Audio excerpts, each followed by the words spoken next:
You're listening to someone who probably shouldn't still be alive. My name is Jonathan Cooper, and if you're hearing this, well, that makes one of us lucky. It's been 7 months since I climbed these stairs with a horde of those things snapping at my heels. 7 months since I barricaded myself in this old radio tower, and honestly, I've lost count of how many days I've been talking into this microphone with nobody talking back. The sun's coming up over what used to be downtown, and I'm watching it from the 5th floor window like I do every morning. There's maybe 200 of them down there, shuffling around the street like they're looking for something they can't remember. Some are fresh, you can tell by the way they move, still got that jerky human quality to them. Others have been dead so long they're barely held together, dragging themselves forward on instinct and nothing else.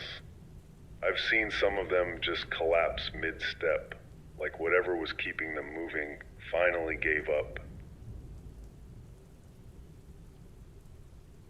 2 years ago tonight, the world ended. I remember because I was at my sister Claire's place for dinner, just a normal Tuesday. Her twins had made this absolutely terrible macaroni art project, and we were all pretending it was the Mona Lisa or something. Then the emergency broadcast came on. Then the screaming started outside. Then Claire's neighbor came through the front door without knocking, and he wasn't her neighbor anymore, not really.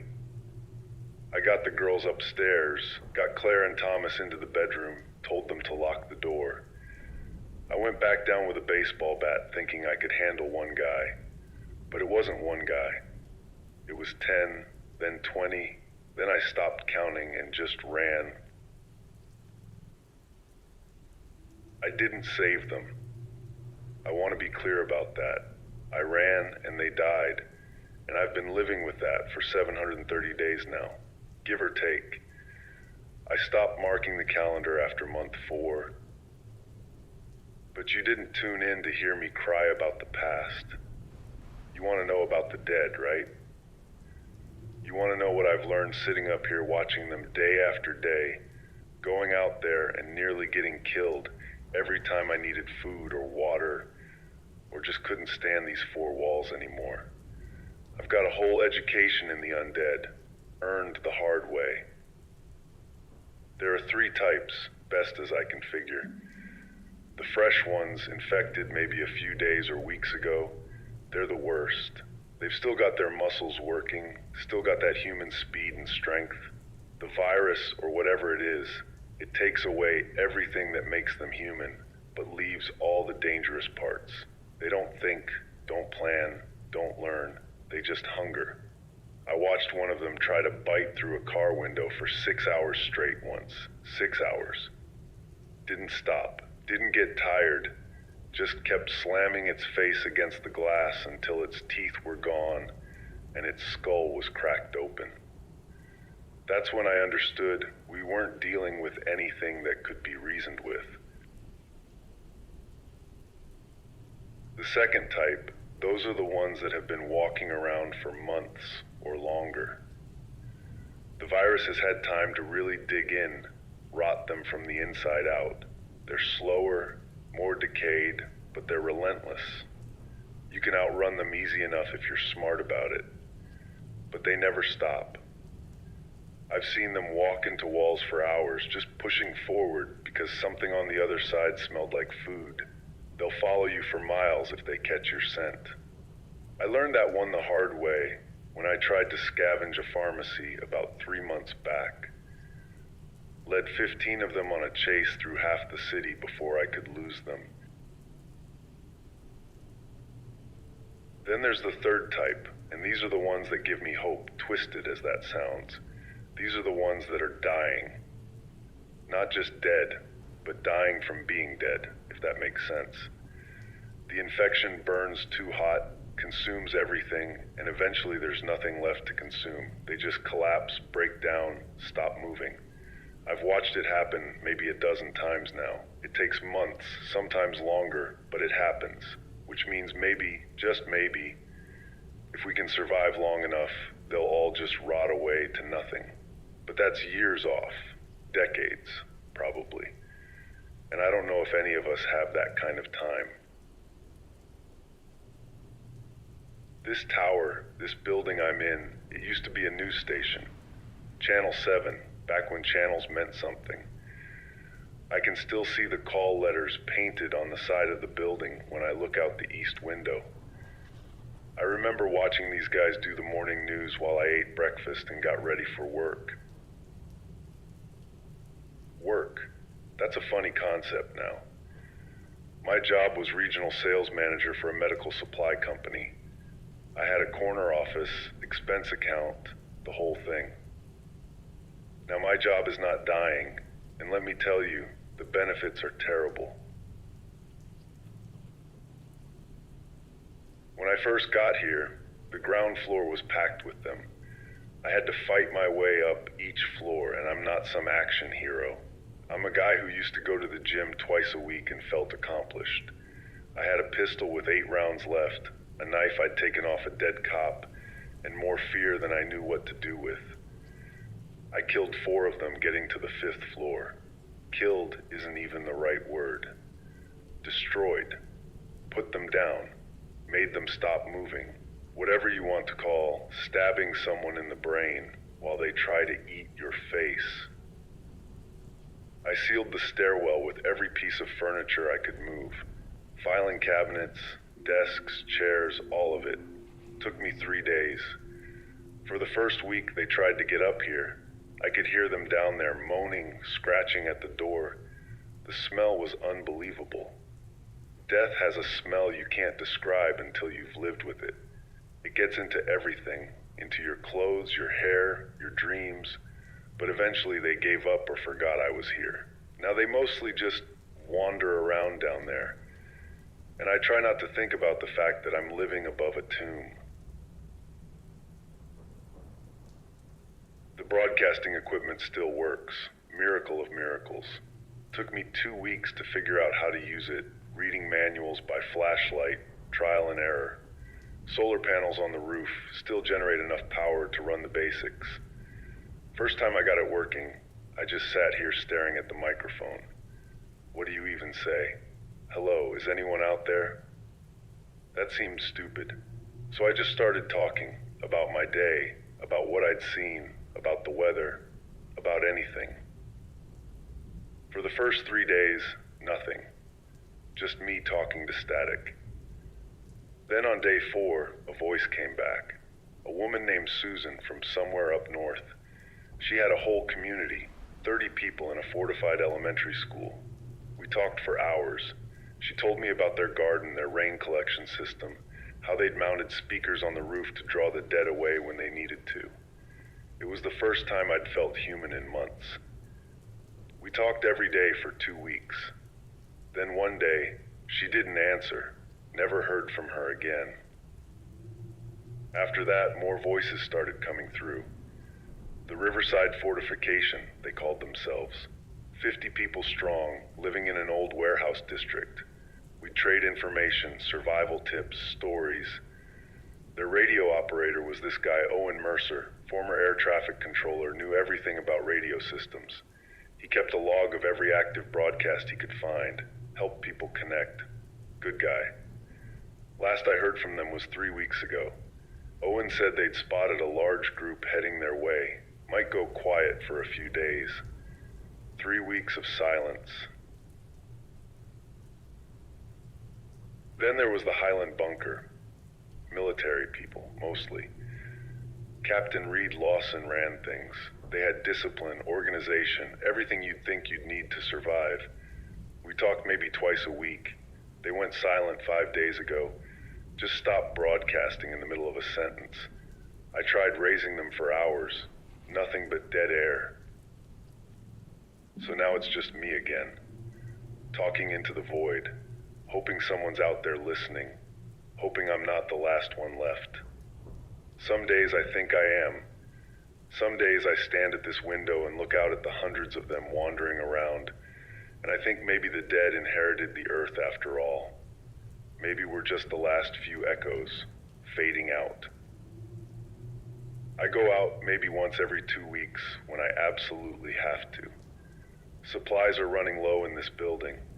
I've cleaned out every vending machine, every desk drawer, every closet. The water still runs sometimes, but it's brown and I have to boil it. Food is harder. I've got maybe 3 weeks left if I ration carefully, which means soon I'll have to go out there again, into the streets, into their world. Last time I went out was 11 days ago. Needed medical supplies, thought I could make it to the clinic 4 blocks east. I made it 3 blocks before I ran into a group of them, maybe 20 strong. Fresh ones too, still quick. I had to hide in a dumpster for 7 hours while they searched the alley. 7 hours lying in garbage and rot, listening to them moan and shuffle, wondering if they could smell me through all the trash. When they finally moved on, I ran back here and didn't leave my room for 3 days. That's the thing about this new world. It's not dramatic. It's not exciting. It's just fear and boredom and loneliness stretched out over months and years. It's watching the sun rise over a dead city and wondering why you bother. It's talking to a microphone because the alternative is going completely insane from the silence. But then sometimes, just sometimes, the radio crackles. Someone out there hears me and decides to respond. And for a few minutes, I remember what it was like to be human, to connect with someone, to matter. That's why I keep broadcasting. That's why I keep talking even when nobody talks back. Because maybe you're out there. Maybe you're listening while you hide in your own tower, your own shelter, your own personal hell. And maybe hearing another voice, knowing you're not alone, maybe that's enough to keep you going one more day. So if you're hearing this, stay safe out there. Stay quiet, stay alive, and if you get the chance, if you've got a radio, reach out, say something, even if it's just hello, because we're all we've got left now. This is Jonathan Cooper, broadcasting from somewhere in what used to be civilization. The dead are walking, the world is over, but somehow we're still here. Still breathing, still fighting, still hoping that tomorrow might be... Wait, hold on. There's something coming through on the emergency frequency. Haven't heard anything on that channel in months. Let me switch over. A woman. She's whispering, urgent, desperate. I can barely make out the words. Something about a child, about being trapped, about needing help. Claremont Ridge, the old Ashford estate, 47 miles northwest, up in the mountains. She's begging, her son is sick, 4 years old. The house is surrounded.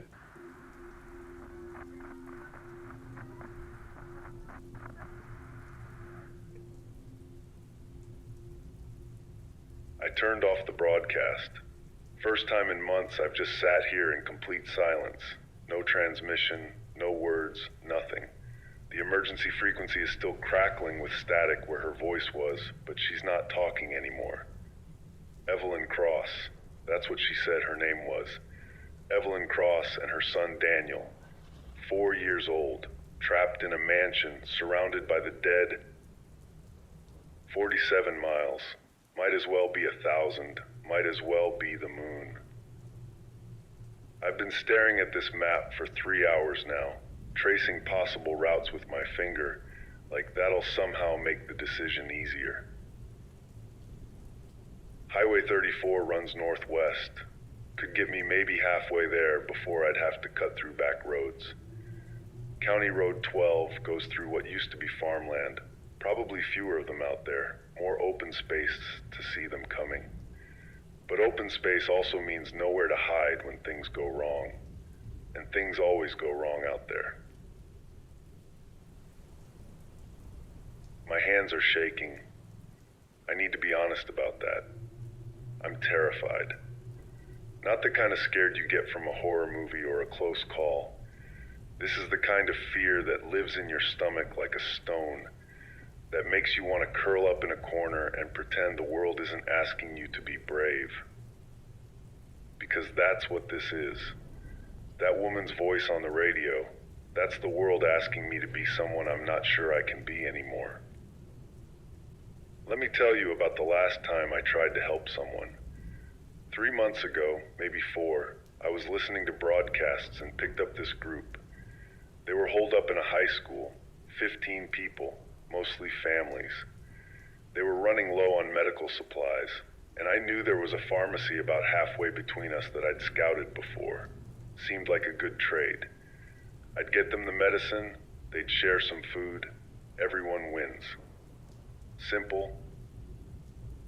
I made it to the pharmacy fine.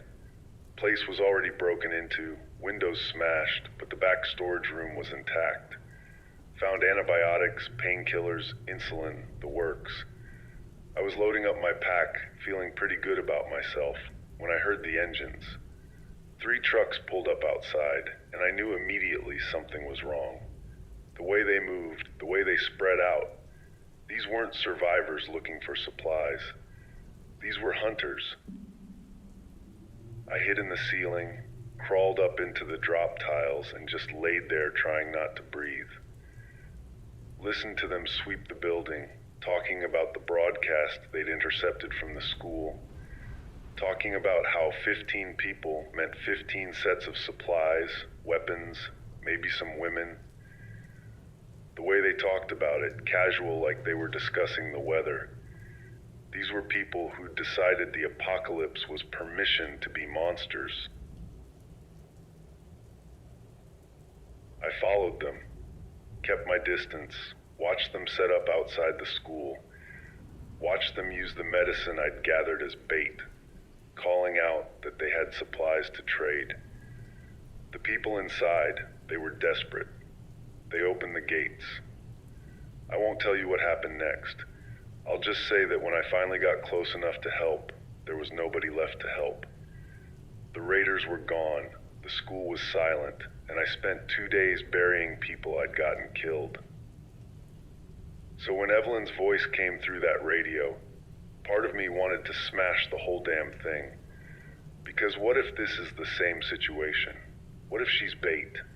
What if there's a group of raiders using her kid as a lure, waiting for some idiot with supplies to come running? I've seen what people become when civilization falls away. I've seen the things they'll do. But then there's the other part. The part that sounds like my sister. Claire always said I thought too much, that I analyzed everything until I talked myself out of living. She'd tell me to just jump, to trust that I'd figure it out on the way down. She was like that, fearless, and she died because I wasn't there to protect her, because I ran instead of staying, because when it mattered most, I chose wrong. I keep playing that night over and over in my head. What if I'd stayed downstairs? What if I'd fought harder? What if I'd gotten them out instead of telling them to hide? 4 people died because of my choices, because I was scared, because I didn't know what to do.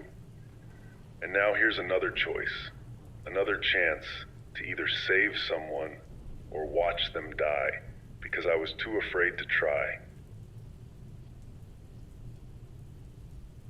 I tried to raise her again on the radio about an hour ago. She answered, but she was whispering.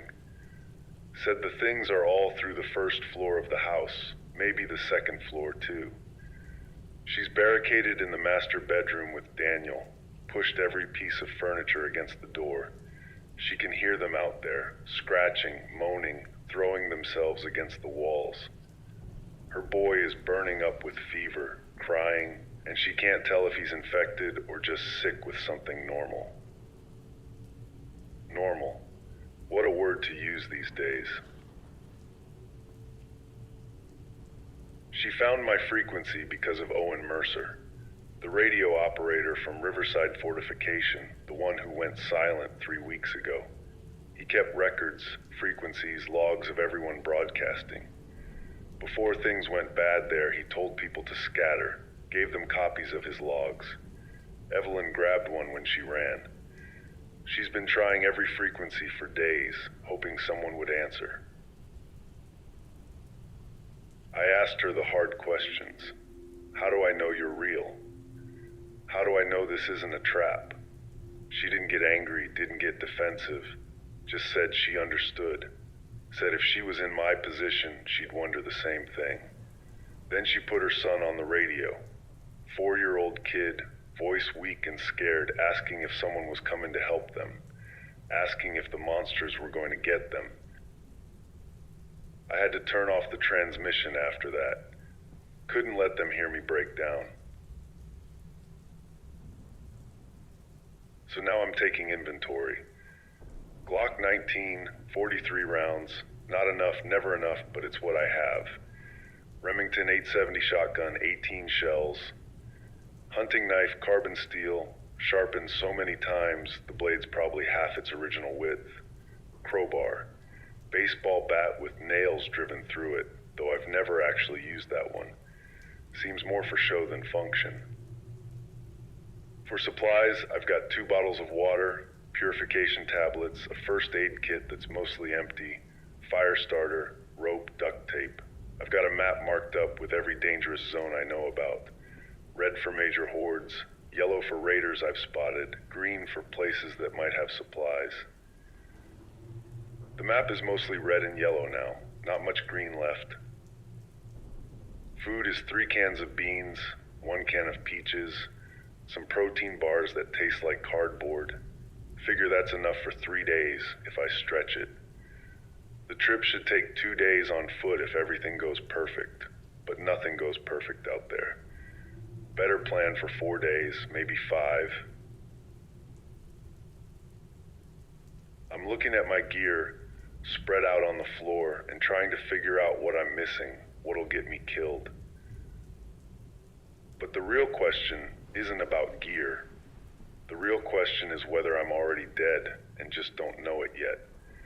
Whether leaving this tower is the same as putting a gun to my head. This place has kept me alive for 7 months. These walls, this room, this routine. I wake up, I broadcast, I watch the dead wander around below. I sleep. It's not living, but it's surviving. Out there, beyond these walls, that's where people die. That's where I almost died a dozen times. That's where the world is nothing but teeth and hunger and the smell of rot. But there's a kid, 4 years old, same age as Claire's twins were. His name is Daniel. His mother's name is Evelyn. They're real people in a real place, and they're gonna die if nobody helps them. That's not speculation. That's not maybe. That's a fact. And I'm the only one who answered the radio. I talked to Raymond and Lucille once, about 5 months back. Elderly couple living in a farmhouse about 20 miles south. They'd fortified the place, had gardens, rainwater collection, the whole setup. Smart people. Survivors. I asked them once why they stayed instead of trying to find a bigger group somewhere safer. Raymond said something I think about a lot. He said safety is an illusion now. Said anywhere you go, death is waiting. So the question isn't where you'll be safe. The question is what you'll do with the time you have before the world takes it from you. Made sense then. Makes more sense now. I think what scares me most isn't the dead. I've learned their patterns, their limitations. Fresh ones are fast but stupid. Old ones are slow but relentless. The dying ones are barely a threat. No, what scares me is the living. The raiders who will kill you for a can of soup. The desperate who'll do anything to survive. The ones who've decided morality died with civilization. Those are the ones that haunt me. Those are the ones I dream about. But Evelyn didn't sound like a raider.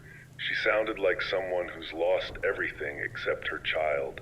She sounded like my sister probably sounded in those final moments, terrified and desperate and hoping someone would save her. And nobody did. Nobody came. Because I wasn't there. I'm not a hero. Need to be clear about that. I'm not brave. I'm not special. I'm I'm just a guy who used to sell medical equipment and now talks to a radio because it's better than talking to himself.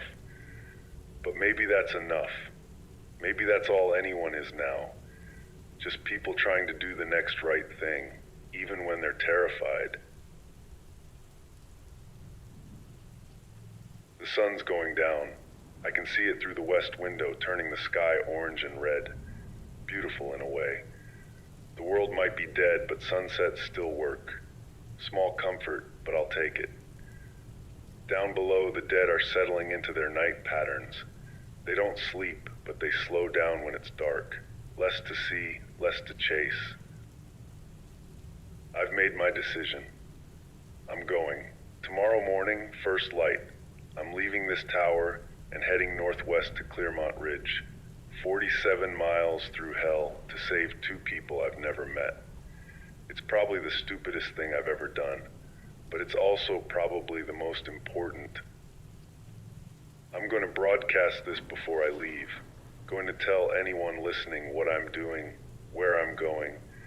If I don't make it back, at least someone will know I tried. At least my last act won't be hiding in a tower waiting to die.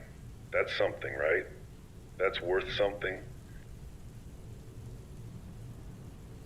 To whoever's listening out there, wherever you are, I need you to understand something. We're not going to rebuild civilization. We're not going to cure this thing. We're not going to wake up one day and find out it was all a bad dream. This is it. This is the world now. Dead and dying and darker than we ever imagined it could be. But we're still here, still breathing, still capable of choosing to be decent in a world that's forgotten what decency means. And if we stop making those choices, if we stop trying to help each other, then what's the point? We might as well join the dead shambling around in the streets. So I'm going. I'm leaving at dawn. I've got 2 days of walking through territory I don't know, past hordes I haven't mapped, through dangers I can't predict. I've got a woman and her sick kid counting on me, and probably a graveyard waiting to claim me. But here's what I know. I know Claire would want me to go.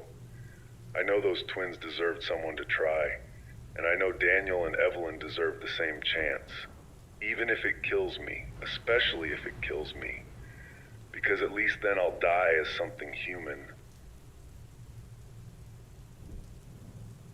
This is Jonathan Cooper. If you're listening, Evelyn, hold on. Keep Daniel quiet. Reinforce that door. I'm coming for you. And to everyone else out there in the dark, listening to this broadcast, remember something from me. Remember that once upon a time, a guy who was scared out of his mind decided to leave his safe tower to save 2 strangers. Remember that when the world asks you to be brave, sometimes you say yes, even when every part of you is screaming to say no. This is Jonathan Cooper, broadcasting for maybe the last time. The dead own the streets, but they don't own us. Not yet.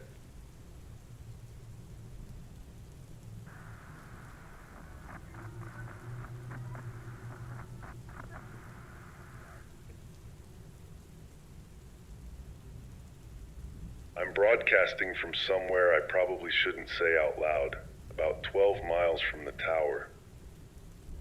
It's been 1 full day since I left, and I'm still alive, which honestly surprises me more than it should. Let me tell you about the last 24 hours, because if I don't talk about it now, I'm going to lose my mind sitting here in the dark, waiting for dawn. Leaving the tower was harder than I expected. I stood at the top of the stairwell for maybe 20 minutes, just staring down at all those barricades I'd built. 7 months of safety, 7 months of routine. My hands were shaking so bad I could barely grip the first filing cabinet. It took me 2 hours to clear enough space to get through. And with every piece of furniture I moved, I kept thinking about how I'd never get it back in place. How I was burning my bridge, making it so I couldn't just run back if things went bad. The ground floor still had bodies. My bodies, from 7 months ago when I fought my way up here. They'd rotted down to almost nothing, just bones and dried flesh and scraps of clothing. The smell was different now. Not fresh death, but old death, that dusty decay that gets into your throat and stays there. I had to step over what used to be a woman in a business suit, still clutching a briefcase like she thought she was going to make it to work that day. I opened the front door just as the sun was coming up, and stepping outside felt like stepping onto another planet. 7 months I'd watched the street from 5 floors up, but being down there in it was completely different. The silence hit me first. No cars, no voices, no background hum of a living city. Just wind moving through broken windows and the distant groan of the dead somewhere out of sight. The asphalt was cracked, weeds pushing up through it, vines growing up the sides of buildings, nature taking back what we built, slow but steady. There were 5 of them on the street right away, shambling around without any direction. Older ones, type 2, slow and rotted. I watched them from the doorway for a good 10 minutes, remembering how they move, how they react. They don't see well, I've learned that. They rely mostly on sound and smell. Movement catches their attention, but if you're slow enough, quiet enough, sometimes they just don't register you as food. I moved along the building line, keeping to shadows, every step calculated. There was a burned-out car about 30 feet away, and I made it my first checkpoint. Counted to 3 in my head, moved fast and low, dropped behind it, waited, listened. The dead kept moving in their lazy circles, didn't even turn my direction. Small victory, but I'd take it. Getting out of downtown took 3 hours. 3 hours to cover 6 blocks. I had to backtrack twice when I ran into groups too large to avoid. There was one intersection where maybe 40 of them had clustered around an overturned truck, and I couldn't figure out why until I got closer. There were bodies inside the truck bed, old corpses, and they were just crowding around it like they could still smell something living. Muscle memory, maybe. Or just the virus keeping them attracted to death, even when there's nothing left to consume. Highway 34 was worse than I'd expected. I'd seen it from the tower, knew it was bad, but being down there in it was something else. Cars everywhere, hundreds of them, all abandoned in the chaos of the evacuation. Some were burned out husks, some still had skeletons in the driver's seats. I found one minivan with child seats in the back and had to keep walking before I thought too hard about it. The dead were thicker out here. The highway had been a major evacuation route, which meant it was also a major killing ground. I counted at least 200 bodies in various states of decay, and who knows how many of them were still moving. I had to leave the road entirely, cut through the woods running parallel to it. Slower going, more exhausting, but safer. That's when I had my first real close call. I was maybe 3 miles into the woods trying to stay quiet when I stepped on a branch. Just a dry twig, tiny sound, but in that silence it cracked like a gunshot. And somewhere to my left, maybe 20 feet away, something groaned. I froze. Didn't breathe, didn't blink, just became a statue. A fresh one came stumbling through the trees, female, maybe mid-20s when she died. Still had her hiking gear on, backpack and all. She walked right past me, close enough that I could smell her, that sweet rot smell mixed with something chemical. The virus changes them, changes how they smell. She passed within 5 feet and didn't notice me. I stayed frozen for another 10 minutes after she was gone, just to be safe. My legs were cramping, lungs burning from holding my breath, but I didn't move. That's how you survive out here. Patience, fear, knowing when to be absolutely still. reached County Road 12 around noon. This was farming country before, lots of open fields and scattered houses. I'd hoped it would be clearer, fewer dead, but I was wrong. The fields were full of them. Must have been migrant workers when the outbreak hit. Whole crews of them now just wandering through cornfields and wheat fields gone to seed. I watched them from a barn for maybe an hour, trying to figure out a pattern. They don't hunt in packs, don't coordinate, but they sort of flow together, like water finding the path of least resistance. They cluster around anything that might have people, then disperse again when nothing happens. There was an old checkpoint on the road, military setup from the early days. Concrete barriers, guard posts, the works. I'd marked it on my map as yellow, possible danger from raiders, but I had to pass it to stay en route. Approached it carefully, low and slow. Found it abandoned. Not just empty, but abandoned in a hurry. Weapons still in the guard post, ammunition scattered on the ground. Something had made them run, made them leave everything. I didn't stick around to find out what. I scavenged what I could. Found 20 rounds for the Glock, good clean ammunition. Found a better knife, military issue. Found a canteen still half full of water, though I wouldn't drink it without boiling first. Also found a journal in one of the bunks, last entry dated from 2 years ago, right around the outbreak. Soldier named Adrian Cole wrote about how the evacuation was failing, how they'd been ordered to shoot anyone who tried to cross the checkpoint after certain hours. He wrote about the screaming, about watching families get torn apart. Last entry just said, "Orders changed, shoot everyone, God forgive us," and then nothing. I took the journal with me, don't know why. Felt wrong to leave it there. By mid-afternoon, I was exhausted. Hadn't slept in over 30 hours, hadn't eaten since before leaving the tower. Found a gas station that looked defensible, concrete building with only one entrance. Checked it carefully, cleared each room. Empty. Well, mostly empty. There was a body in the bathroom, Old Death, looked like suicide. Gun still in their hand. I moved them outside, felt like the decent thing to do. The manager's office had a door I could barricade, a window I could watch the road from. I set up my portable radio, tried to raise Evelyn. Took me 20 minutes of trying different frequencies before she answered, and when she did, her voice was rough like she'd been crying. Daniel was worse, she said. Fever was higher, and he wasn't really conscious anymore, just moaning and crying. The dead were still downstairs, still trying to get up. She'd reinforced the door with the bed frame, but she could hear the wood starting to splinter. I told her I was making good time, told her to hold on.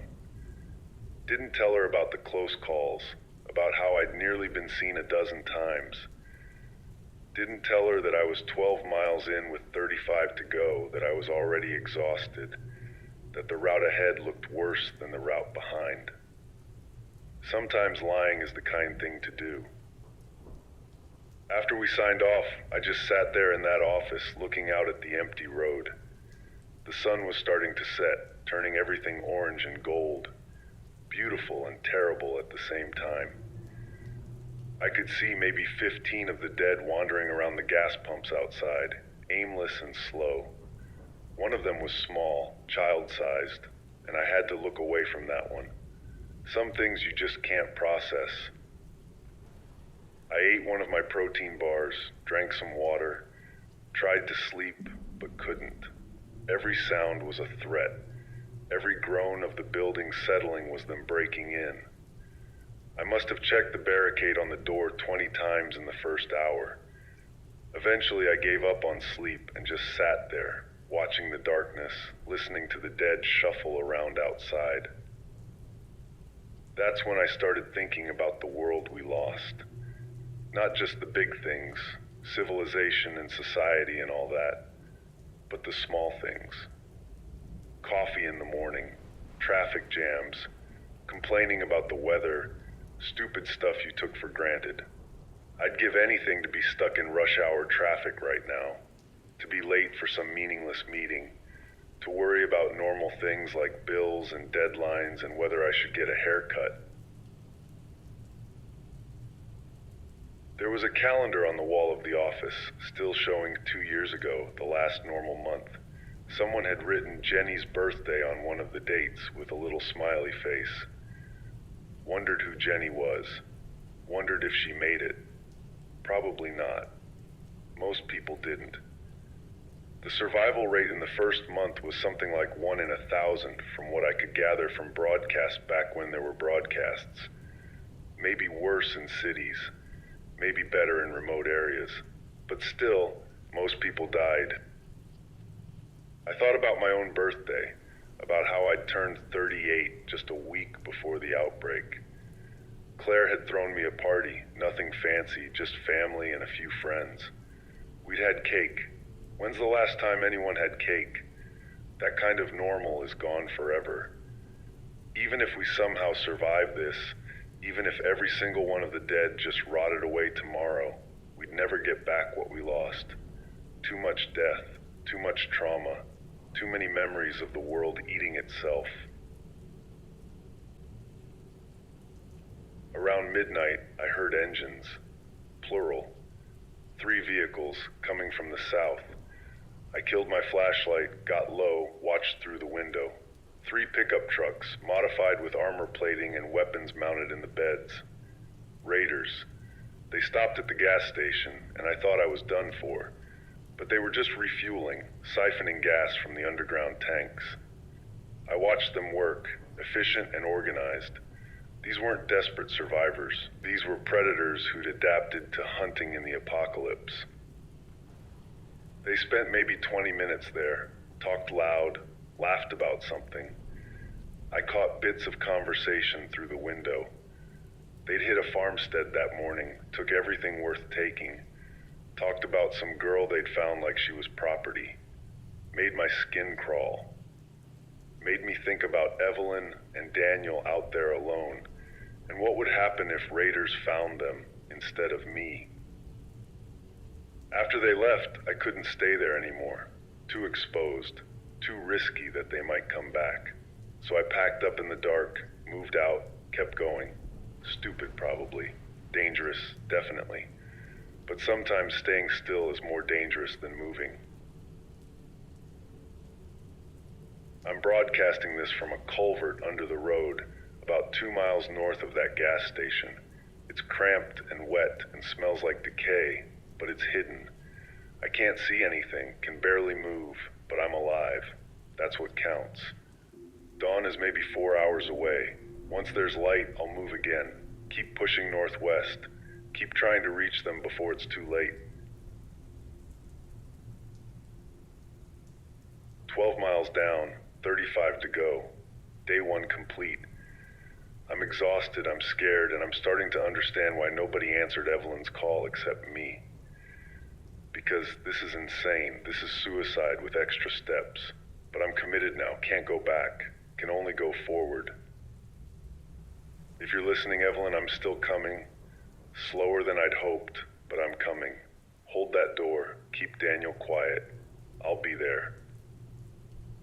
And to everyone else out there, anyone listening to this, understand something. The world outside your safe place is worse than you remember.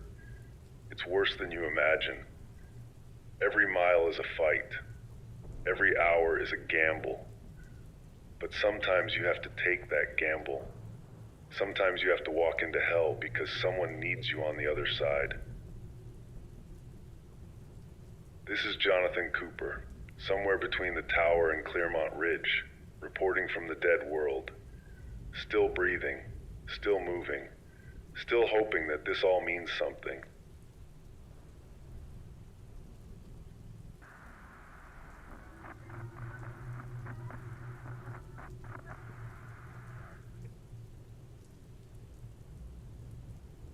Day 2. I'm broadcasting from what's left of a ranger station on the lower slopes of the mountain range. 28 miles from the tower now, 19 from Clermont Ridge. My legs feel like they're made of concrete. I've got blisters on top of blisters, and I can't remember the last time I wasn't terrified. But I'm still moving, still alive. Let me tell you about the last 18 hours, because some of it I still can't quite believe happened. I left that culvert before dawn, couldn't wait for full light. Something about that raider encounter spooked me worse than the dead ever have. At least with the dead, you know what you're getting. They want to eat you, simple as that. But the living, the ones who've decided laws don't matter anymore, they're creative with their cruelty. I've heard stories on the radio, back when people still talked to each other. Stories that keep you up at night. The road north was clearer than I'd expected for the first few miles. Hardly any abandoned cars, just open highway cutting through farmland. I made good time, maybe 4 miles in the first 2 hours. The sun came up behind me, lit everything in that early morning gold, and for maybe 5 minutes, I could almost pretend the world was normal. Just a guy out for a long walk on a country road. Then I saw the horde. I heard them first, that low moaning sound they make, like wind through a broken pipe. It was coming from the west, from somewhere beyond the tree line. I got off the road fast, climbed a fence into a cornfield gone wild. The corn was higher than my head, gave me cover, and I just crouched there listening. The moaning got louder. Then I saw them coming across the field opposite me, at least 200 of them, maybe more. Mixed types, fresh and old, all moving in the same general direction like a slow-motion stampede. I stayed in that cornfield for 3 hours, didn't move, barely breathed. They passed within 50 feet of where I was hiding. Some of them walked right through the corn on my side, close enough that I could hear their joints creaking, their clothes rustling. One of them, an older woman in what used to be a nurse's uniform, stopped maybe 10 feet from me. Just stood there, swaying slightly, like she was trying to remember something. I thought I was done, thought she'd somehow sensed me. But after 5 minutes, she started moving again, followed the others east toward the highway I'd just left. When they were finally gone, I stayed hidden another hour just to be safe. My legs had cramped up from crouching so long, and when I finally stood, I nearly fell over. That's when I realized how close I'd come to dying. If I'd stayed on that road another 10 minutes, I would have walked right into them. No way to fight that many. No way to run. Just death, slow and certain. After that, I couldn't use the highway anymore.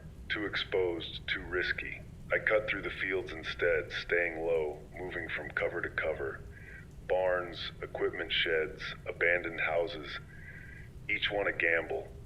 Each one potentially full of the dead or worse. I checked a farmhouse around noon, thought maybe I could scavenge some food. Found a family instead, dead family. They were in the living room, all 4 of them, looked like they'd gone together. Poison, I think. Pills scattered on the coffee table, cups of water. They decided to opt out before things got worse. I didn't judge them for it. Some days I understand that choice completely. The real trouble started when I reached the river. It cuts across this whole region, separates the farmland from the mountain approaches. There's a bridge on County Road 12, marked on my map, and that was my way across. Except when I got there, the bridge was gone. Not damaged, not collapsed. Gone. Destroyed deliberately, blown up probably, during the early evacuation attempts. Just twisted metal and concrete chunks sticking out of the water. I stood there on the bank trying to figure out what to do. The river was maybe 60 feet across, moving fast. I could see the current, see how deep it was. Swimming it would mean getting wet, getting cold, possibly drowning if the current caught me wrong. But going around would add miles to the trip, time I didn't have. I could hear Evelyn's voice in my head from our last contact, the desperation in it, Daniel's weak crying in the background. I decided to risk it. Stripped down to essentials, put everything important in my pack, sealed it as best I could with plastic bags I'd scavenged. The water was freezing. I'm talking ice melt cold, mountain runoff, the kind that steals your breath and makes your muscles lock up. I waded in up to my waist and almost turned back right there, but I pushed forward, committed to the crossing. The current was stronger than it looked. About halfway across, my feet couldn't touch bottom anymore, and I had to swim. The pack was dragging me down, the cold was making my limbs heavy, and for a few seconds I genuinely thought I was going to drown. Not get eaten by the dead, not shot by raiders, but just drown in a river, because I was too stubborn to find another way across. I made it to the other side more by luck than skill. Crawled up the muddy bank, collapsed in the grass, couldn't stop shaking. My teeth were chattering so hard I thought they'd crack. I'd lost feeling in my hands and feet. Hypothermia was setting in. I knew that much. I had to move, had to get warm, but my body wasn't cooperating. There was a house about 100 yards from the river, small place, looked abandoned. I made myself stand up, made myself walk there, even though every step was agony. The front door was unlocked. Inside was dark and musty but empty of the dead. I found blankets in a bedroom, stripped off my wet clothes, wrapped myself up. Took me an hour to stop shaking, another hour before I could think clearly. While I was warming up, I went through my pack. Most stuff had stayed dry, but the map was ruined, ink running together. My radio got wet too, wouldn't turn on. I spent 2 hours taking it apart, drying each component as best I could. If I lost the radio, I lost contact with Evelyn, lost my ability to broadcast, lost the only thread connecting me to anything human. Got it working again around 4 in the afternoon. First thing I did was try to raise Evelyn, but she didn't answer. Tried for 30 minutes, nothing but static. That scared me more than anything else that day. What if they were already gone? What if I'd come all this way, risked everything, and arrived too late? I kept trying, kept calling, until finally she responded. Her voice was different, flat, exhausted. She said the door had almost given way that morning. She'd had to use the bed, the dresser, everything she could move to reinforce it. Daniel wasn't responding anymore. He was breathing but wouldn't wake up. The fever was too high. She'd run out of water 2 hours ago. She asked me how much longer, and I lied. Said I'd be there by tomorrow morning. Didn't tell her about the bridge, the river, how far behind schedule I was. After we signed off, I sat in that house and let myself feel the weight of it. The impossibility of what I was trying to do. 28 miles in 2 days, and it had nearly killed me 3 times already. 19 miles left, mostly mountain terrain, and I was already exhausted. My body was screaming at me to stop. My mind was screaming at me to turn back. But I thought about that kid, about Daniel, and I couldn't quit. I left the house at dusk. Bad timing, I know, but I'd wasted too much time drying out. The road started climbing into the foothills, and the terrain changed fast. Less farmland, more forest. The trees were thick, pine and oak, and it was getting dark under the canopy. Harder to see threats, easier to stumble into danger. That's when I heard the gunshots. 3 quick pops from somewhere ahead, then silence. Could have been raiders, could have been survivors. Either way meant people, meant potential danger. I approached carefully, using the trees for cover. Found the source about a mile up the road. There was a house, bigger than most, set back from the road. Solid construction, brick walls, reinforced windows. The kind of place someone had prepared to survive. 3 bodies outside, raiders by the look of them. Fresh dead, shot recently. And inside the house, I could see movement through the windows. Someone was alive in there. I watched for maybe 20 minutes, trying to figure out what was happening. 2 people inside, elderly from what I could see. They were moving around cautiously, checking the doors and windows. The raiders had tried to break in, failed, got killed for their trouble. I had a choice to make. Keep moving, stay hidden, don't get involved, or make contact, see if they had information about the route ahead. I chose to make contact, announced myself from a distance, hands visible, weapon holstered. The man came to the door with a rifle, didn't point it at me, but didn't put it down either. I told him I was just passing through, heading to Clearmont Ridge. He studied me for a long moment, then asked why anyone would go there. I told him the truth, said there was a woman and kid who needed help. He lowered the rifle. His name was Raymond. His wife was Lucille. They'd been in that house for 18 months, surviving on gardens and rainwater and careful planning. Used to be a park ranger before the world ended. Knew these mountains better than anyone. When I told him where I was headed, he got this look on his face. Said I was taking the wrong route, that County Road 12 got blocked about 5 miles ahead. Massive pileup from the evacuation, hundreds of cars, thousands of dead trapped in the wreckage. He gave me a better route, old Forest Service roads, harder terrain but clearer. He marked it on a new map he had, gave me supplies too. Ammunition, food, water. Lucille packed it all while Raymond and I talked. She barely said anything, just moved around the kitchen with this quiet efficiency. But when she handed me the pack, she touched my arm and said to be careful. Said the world needed more people willing to help each other. They offered to let me stay the night, but I couldn't. Told them I had to keep moving, had to make up for lost time. Raymond understood. Walked me to the edge of their property, pointed out the trailhead for the Forest Service road.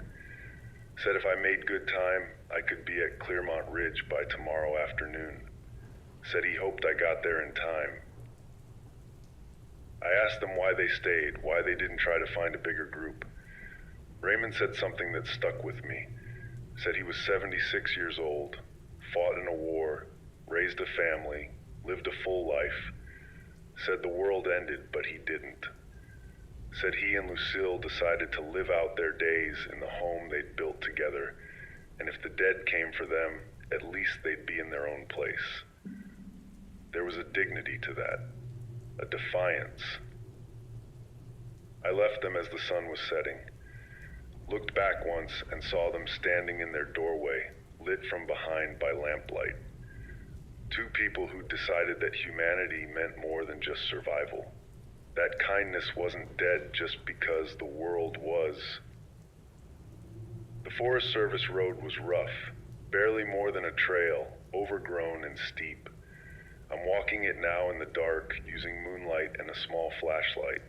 It's slow going, dangerous, but Raymond was right. Hardly any dead up here. Too steep, too remote.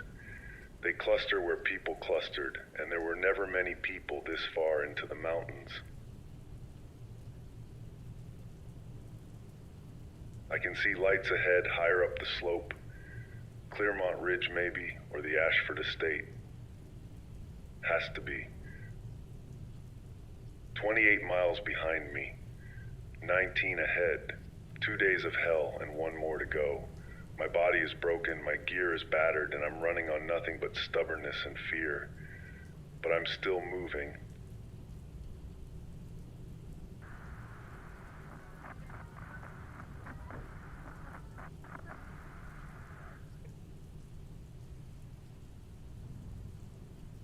I'm sitting in what used to be a fire lookout tower, about 3 miles from the Ashford Estate. Day 3. The sun came up maybe an hour ago, and I can see Clearmont Ridge from here. I can see the mansion.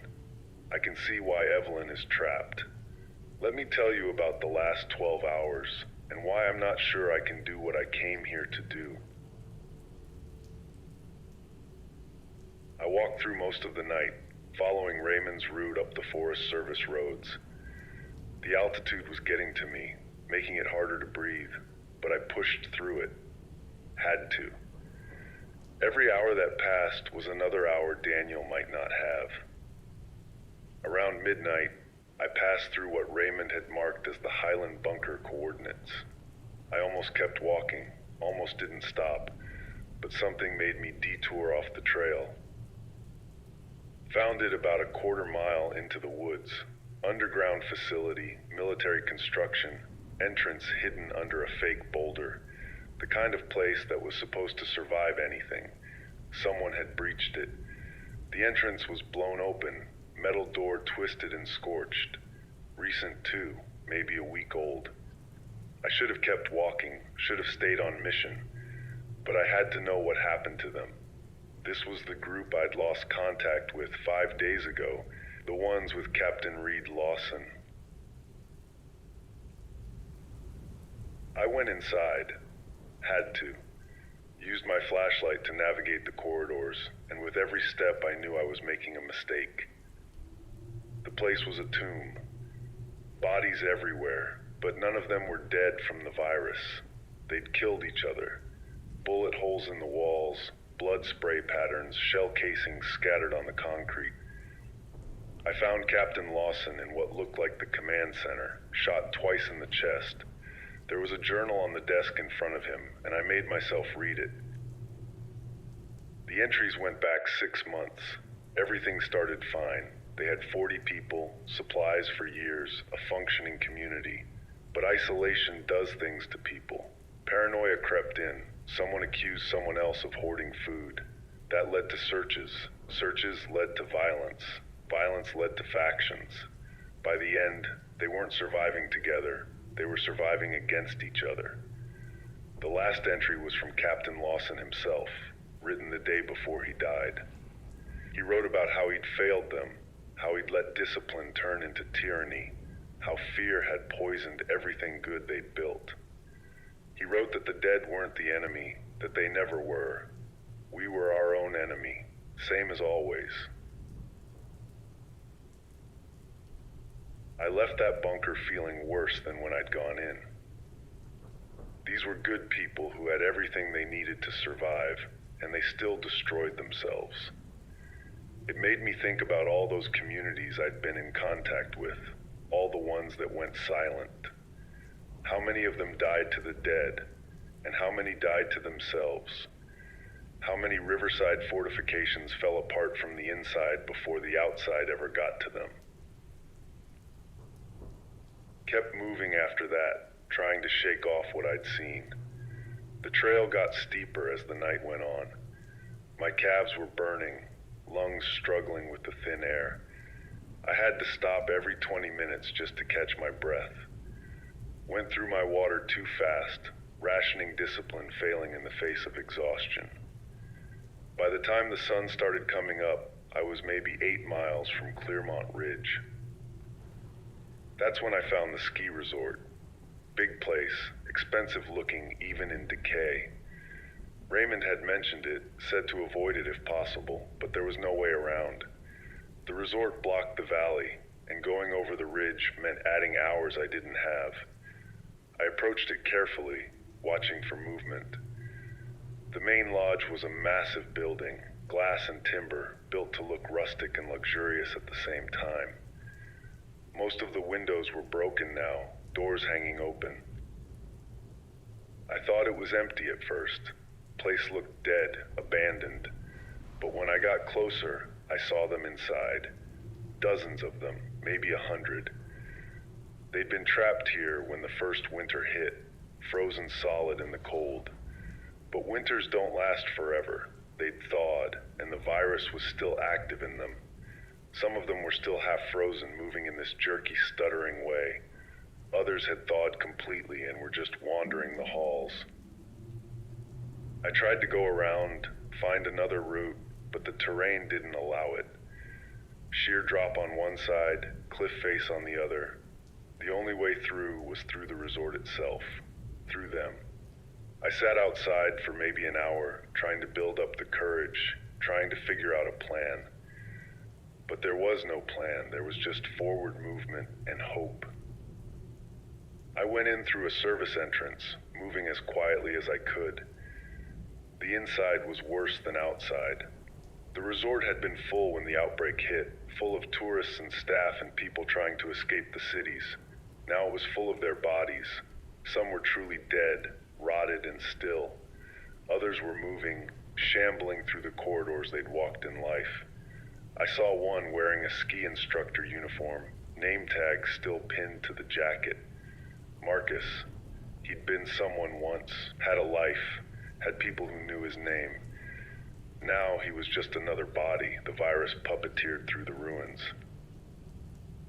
Getting through took everything I had. I moved from room to room, hiding when I had to, running when I could. There was a banquet hall where maybe 50 of them had clustered together, swaying in place like they were waiting for a meal that would never come. I had to crawl along the balcony above them, inch by inch, terrified the railing would give way or I'd make a sound. One of them looked up at me, and I froze. We locked eyes for what felt like hours. But there was nothing in those eyes, no recognition, no thought, just hunger and emptiness. I made it through the main lodge and into the employee areas. Maintenance corridors, service tunnels, the hidden infrastructure that kept a place like that running. Found myself in the kitchen, industrial-sized pots and pans still scattered around from the last meal they'd tried to prepare. There was a body slumped in the walk-in freezer, chef's uniform, looked like they'd hidden in there and never come out. Frozen death instead of the virus. Hard to say which was better.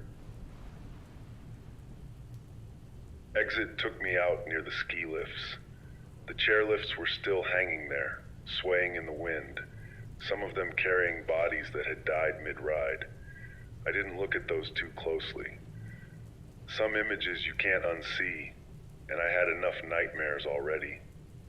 Got clear of the resort and kept climbing, pushing myself harder than I should have. The adrenaline from that place was still firing through my system, making me jittery and reckless. Around mid-morning, I reached a high point on the trail and got my first clear view of Clearmont Ridge. The Ashford estate was exactly where Raymond said it would be. Sprawling mansion on the ridgeline, maybe 2,000 square feet of wealth and privilege that meant nothing now. I pulled out my binoculars, the ones I'd scavenged from the tower back at the beginning, and studied the situation. Evelyn hadn't exaggerated. The place was surrounded. I counted at least 40 of them, scattered around the grounds. Most were type 1, the fresh ones, which meant they were fast and aggressive. They were clustered heaviest around the main entrance, pounding on the doors, clawing at the windows. Some had been there so long they'd worn grooves in the wood with their hands. I could see the upper floor windows, see movement behind one of them. That had to be the master bedroom where Evelyn was barricaded. I tried the radio, needed to confirm what I was seeing. She answered almost immediately, voice hoarse and desperate. Said she could see me through the binoculars, said she'd been watching the trail all morning hoping it was me. I told her I was here, told her I was coming for them. She started crying. Not sad crying, relief crying. The kind of crying that comes when you've been holding everything together and finally someone tells you it's going to be okay. But here's the thing. I wasn't sure it was going to be okay. 40 zombies is more than I've ever tried to handle at once. Way more. And these weren't the slow-rotted ones I could maybe outmaneuver. These were the dangerous ones. The ones that could run, could grab, could take you down in seconds if you made a mistake. I had my Glock with maybe 50 rounds left, the shotgun with 14 shells, my knife. That was it. No way I could shoot my way through 40 of them. I needed a plan, needed to thin them out somehow, draw them away from the house. From my position, I could see the property had several outbuildings, a garage, a maintenance shed, what looked like a pool house. I got an idea, probably a stupid idea, but it was all I had. Fire. The dead are drawn to movement and noise. A big fire would create both, might pull enough of them away to give me an opening. There was a propane tank by the pool house, big commercial-sized tank. If I could get to it, rig it to explode, the blast and fire would draw them. But getting to it meant getting close to the house, meant exposing myself. And I'd only get one shot at this. If it failed, if they swarmed me, I was done. No second chances out here. I sat in that lookout tower for 2 hours, studying the movements, trying to time it right. The dead don't move randomly, I've learned. They have patterns, routines burned into whatever's left of their nervous systems. They cluster, they spread out, they cluster again. There was a window, maybe 10 minutes every hour or so, where the eastern side of the property was less crowded. That would be my chance. Contacted Evelyn again, told her my plan. Told her when she saw fire, when she heard the explosion, she needed to be ready. Needed to have Daniel ready to move. Needed to be at that bedroom window prepared to run when I got to her. She said the door was barely holding.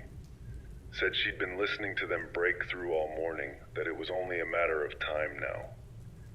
Her voice had that edge to it, the edge that comes right before people break completely.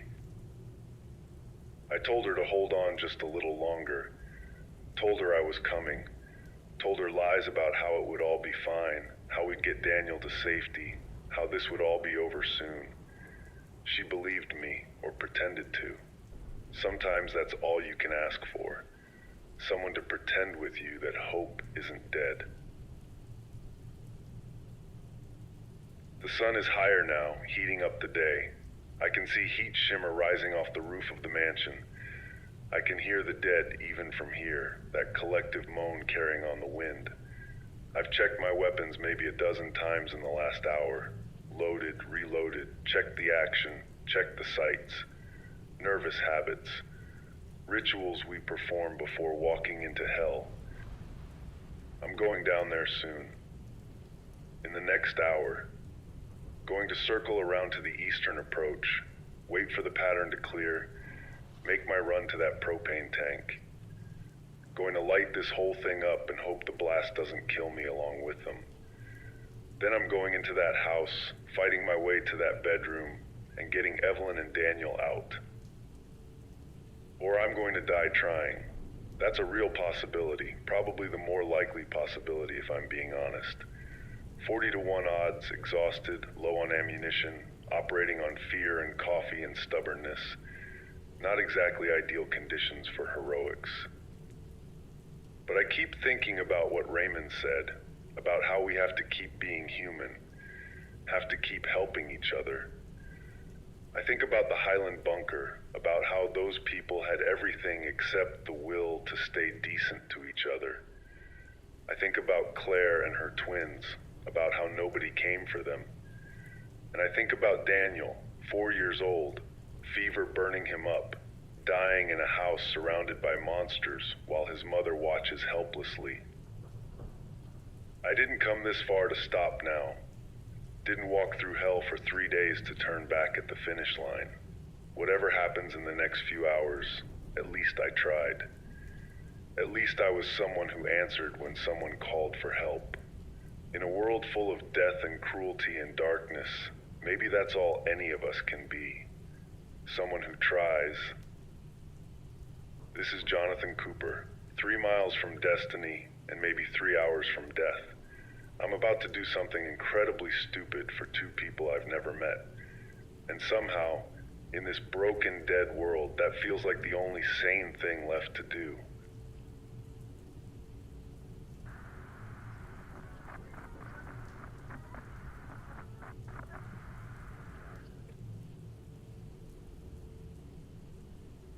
I'm broadcasting from inside the Ashford estate, barricaded in what used to be a study on the 2nd floor. It's been 6 hours since I reached this place, and I'm still trying to process what happened. My hands won't stop shaking. There's blood on my clothes, some of it mine, most of it theirs. Let me tell you how I got here, because I need to say it out loud before the memories fade into the kind of nightmare you can't trust. I left the lookout tower around noon, circled down and around to approach from the east like I'd planned. The terrain worked in my favor, thick pine coverage almost all the way to the property line. I could hear them before I could see them, that constant low moaning that never stops. It gets into your head after a while, becomes like tinnitus, always there in the background. I've learned to tune it out mostly, but this many of them together, the sound was almost physical. Got to the edge of the tree line and waited for my window. Watched the patterns like I'd studied from above.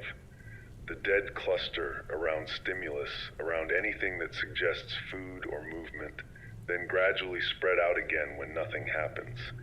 It's not intelligence, just the virus following whatever passes for instinct in a hijacked nervous system. 20 minutes of watching, and I saw my gap.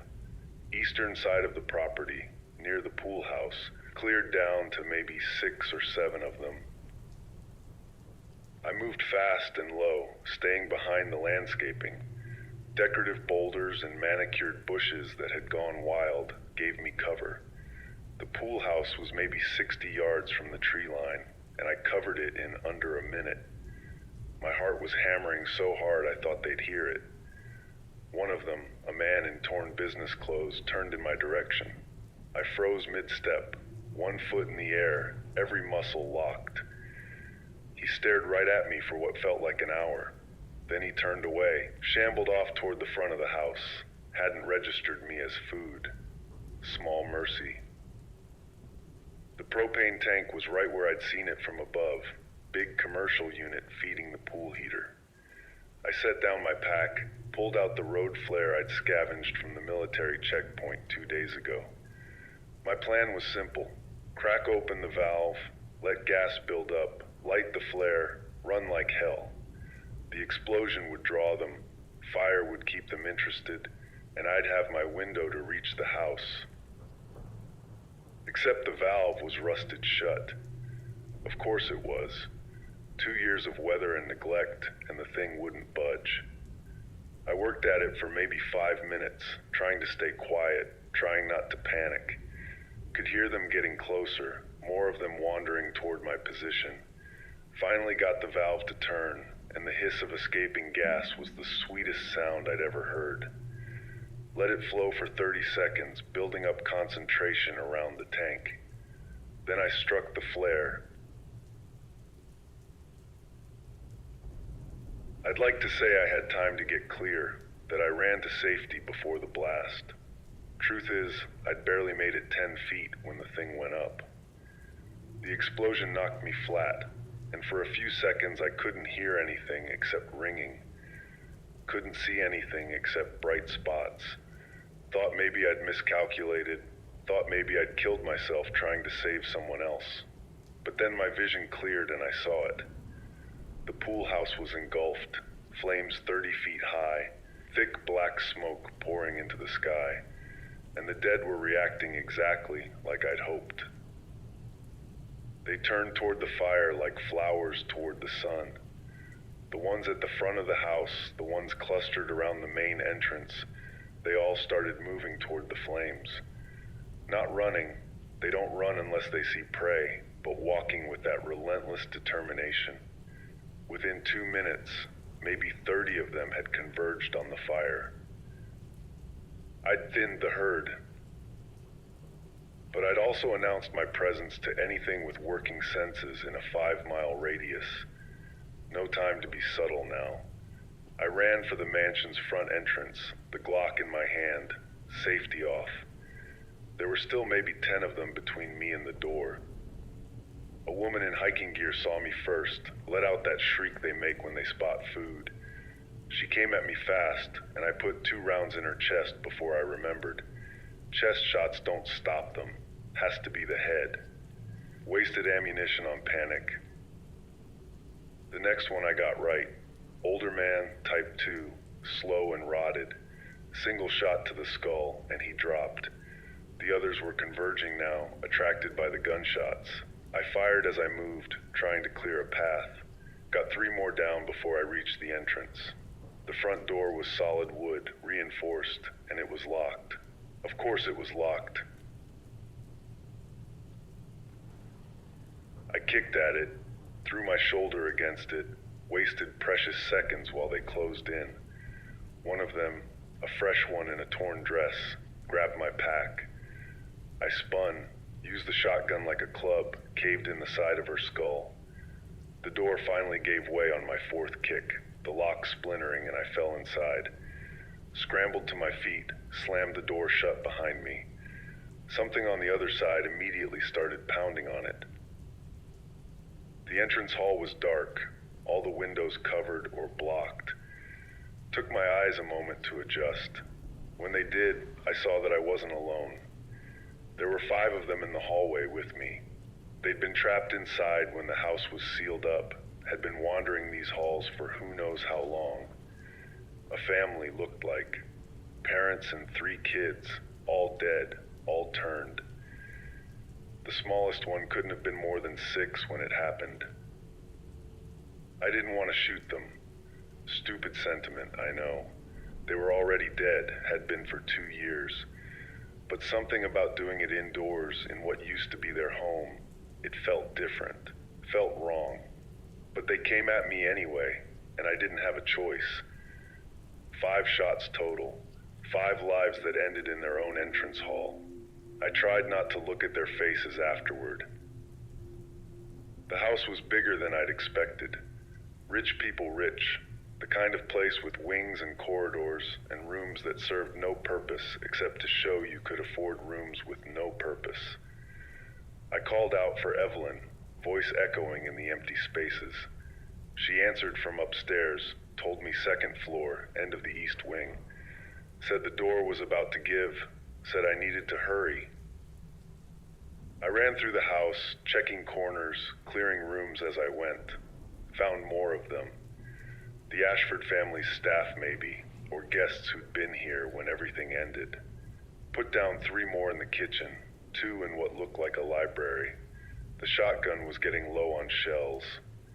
Down to 7, and I had no idea how many more were between me and Evelyn. The staircase was grand, sweeping, the kind you see in movies.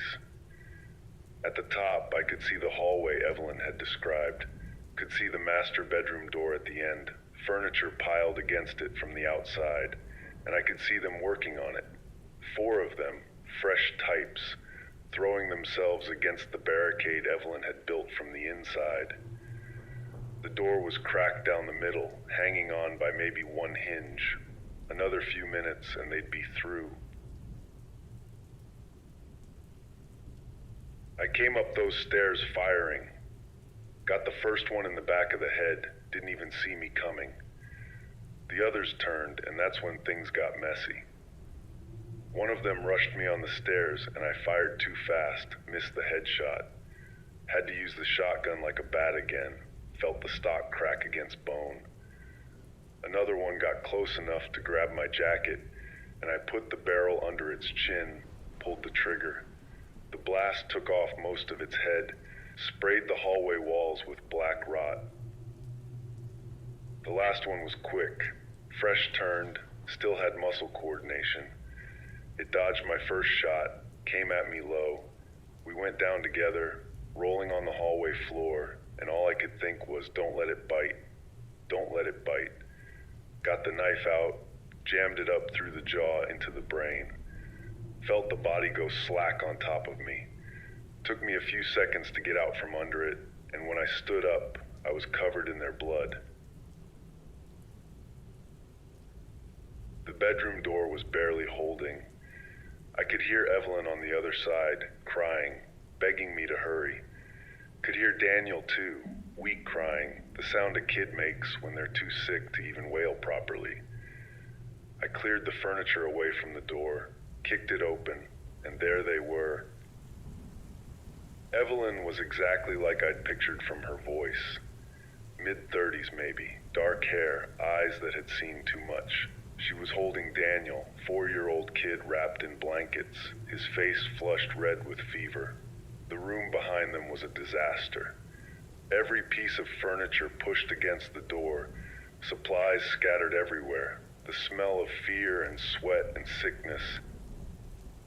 She looked at me like I was a miracle, like I was something impossible that had somehow happened anyway. Started thanking me over and over, and I had to tell her to stop, had to tell her we weren't safe yet. The fire outside would only hold them for so long. We needed to move, needed to get out while we could. Daniel was in bad shape, worse than I'd feared.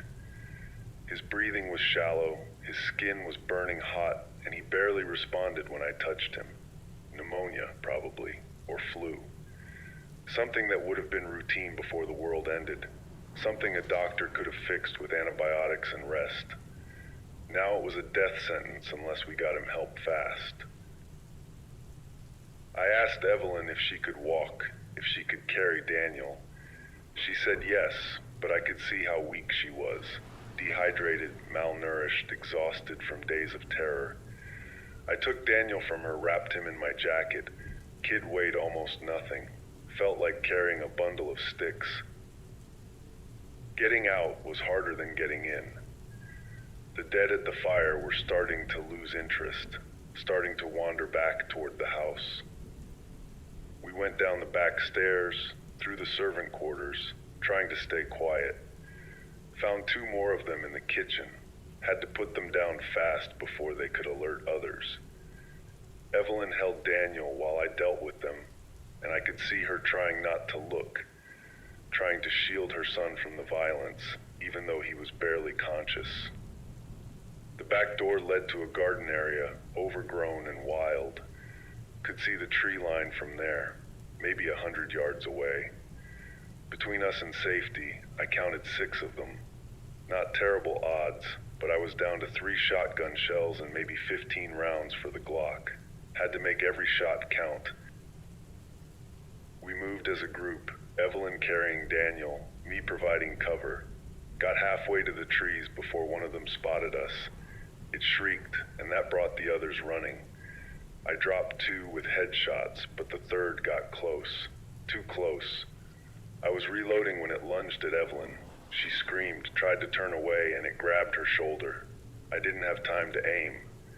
Just pressed the Glock against its temple and fired. It dropped, and Evelyn fell with it, Daniel crying in her arms. Got them both up, kept moving. 3 more between us and the trees. Used my last shotgun shells on 2 of them. The spreading pattern doing the work my aim couldn't manage in the panic. The last one I had to knife, getting in close, driving the blade up through the eye socket. Felt it scrape against bone, felt the body spasm and go still. We made it to the tree line, and I kept us moving for another quarter mile before I let us stop. Evelyn collapsed, couldn't go any further. Daniel was completely unresponsive now. His fever was spiking, and I knew we were running out of time. I tried the radio, tried to raise anyone who might have medical supplies, might know of a doctor. Got nothing but static. That's when Evelyn told me about Millbrook. Said she'd heard broadcasts from there before Riverside fell. Said there was a doctor, Dr. Samuel Rowan, running a clinic out of an old hospital. Said it was 20 miles east, over the next ridge. 20 miles with a sick kid and an exhausted woman through terrain I didn't know, with the dead everywhere and my ammunition almost gone. I looked at Daniel, at this kid who'd survived 2 years of apocalypse only to maybe die from a fever. Looked at Evelyn, at the hope dying in her eyes as she watched her son fade. And I made another choice. We were going to Millbrook. We were going to find that doctor. And we were going to save this kid. That was 4 hours ago. We're holed up now in this study I found in an abandoned house about 3 miles from the estate. Evelyn is sleeping, finally, exhausted beyond her limits. Daniel is still breathing, still burning with fever. I've got him wrapped in wet cloths, trying to bring the temperature down, but I don't know if it's enough. I found a vehicle in the garage here, old Range Rover with the keys still in it. Checked it over, and it actually starts. Miracle in itself. There's gas in the tank. Not much, but enough for 20 miles maybe. We'll leave at first light, drive as far as the gas takes us, then walk the rest if we have to. My ammunition is almost gone. 3 rounds in the Glock, none for the shotgun. My knife is all I have left if things go bad. But I've made it this far. 3 days through hell, 47 miles of death and danger, and I found them. I saved them. Now I just have to keep them alive long enough to get them to safety. Evelyn told me her story while we walked here, about Riverside Fortification, about Owen Mercer and the others, about how raiders came first, breached the walls, and then the dead poured in during the chaos, about grabbing Daniel and running, about 2 weeks of hiding and scavenging and barely surviving, about how she'd almost given up, almost decided to end it before the dead could end it for them. But she couldn't do that to Daniel, couldn't take away his chance. She asked me why I came, why I risked everything for strangers. I told her about Claire, about the twins, about failing them. Told her I couldn't fail again. She understood, said we were both trying to save people we'd already lost. Said maybe that's all any of us could do now. Try to make up for the ones we couldn't save. This is Jonathan Cooper, somewhere between Clearmont Ridge and Millbrook, with 2 people who depend on me to get them through one more day. I'm exhausted, I'm scared, and I'm starting to wonder if getting to them was the easy part.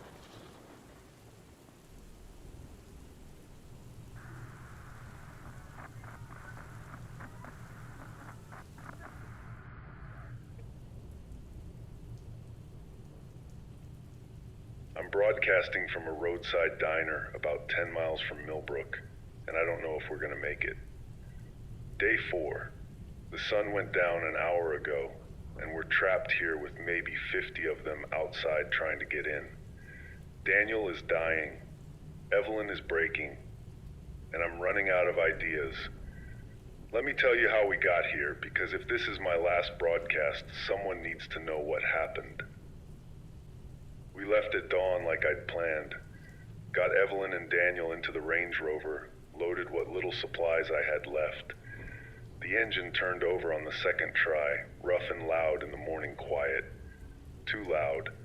I saw heads turn in the distance, saw the dead start moving toward the sound. We had maybe 2 minutes before they converged. I didn't waste them. Drove out of there fast, bouncing over the overgrown driveway, clipping a few of them as they stumbled into the road. The Range Rover was heavy enough that hitting them was like hitting speed bumps. Horrible wet thumps, bodies rolling under the wheels. Evelyn had Daniel in the back seat, wrapped in blankets, and she was singing to him. Quiet lullabies, the kind mothers sing when there's nothing else they can do. Her voice was breaking. The mountain roads were a nightmare. 2 years of no maintenance, and nature had started reclaiming everything. Washouts, fallen trees, cracks in the asphalt wide enough to swallow a tire. I had to navigate around obstacles every few hundred yards, sometimes backtrack when a route was completely blocked. The dead were scattered throughout, wandering the roads like they were still trying to get somewhere. I avoided them when I could, ran them down when I couldn't. Evelyn told me more about Owen Mercer while we drove. She'd known him for almost a year at Riverside, said he'd been the one who kept everyone connected, kept hope alive by maintaining contact with other survivors. He'd taught her how to use the radio, how to find frequencies, how to broadcast. She said when the raiders breached the walls, Owen stayed at the radio station broadcasting warnings until the very end. Gave people time to run. She heard him die over the radio, heard the raiders break in, heard the gunshots. She said she owed him her life, owed him Daniel's life. I thought about all the voices I'd heard over the months. Susan up north, Captain Lawson at Highland Bunker, Owen Mercer at Riverside. All gone now, all silenced. Made me wonder how many people were still out there broadcasting into the void, hoping someone would answer. How many of them would go silent before this was over? We made it about 8 miles before the Range Rover started making noise. Bad noise. Engine knocking, grinding sounds from underneath. I'd been pushing it too hard, driving over terrain it wasn't meant for. The oil pressure gauge was dropping, temperature gauge rising. We were losing her. I tried to baby it along, ease off the gas, but the damage was done. Around mile 10, smoke started pouring from under the hood. We had maybe 5 minutes before the engine seized completely. There was a town ahead, small place, maybe 300 people before the world ended. I could see buildings, a main street, the standard American small town setup. We limped the Range Rover toward it, engine screaming, smoke getting thicker.